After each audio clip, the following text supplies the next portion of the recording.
Magluluto ko ngayon ng ginisang kalabasa na may kalamismis. Sa aking rice cooker, nagisa na ako dito ng sibuyas at bawang. Nung magisa na nga yung sibuyas at bawang, inilagay ko na dito yung kalabasa. Tapos naglagay na din ako dito ng konting tubig. Tapos nagtansya ako dito ng paglalagay ng toyo. Naglagay na nga din nga pala ako dito ng paminta.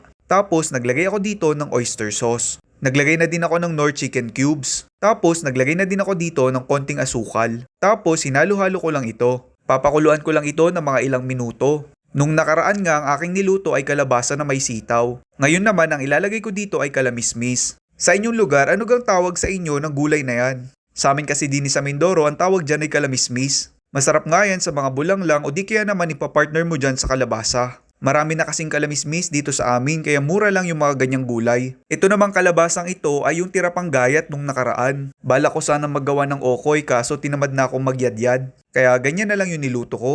At saka busy din nung nakaraan dahil eleksyon. Ayan, luto na ang aking ginisang kalabasa na may kalamismis. Masarap nga itong ulamin lalo na kapag may prinitong isda.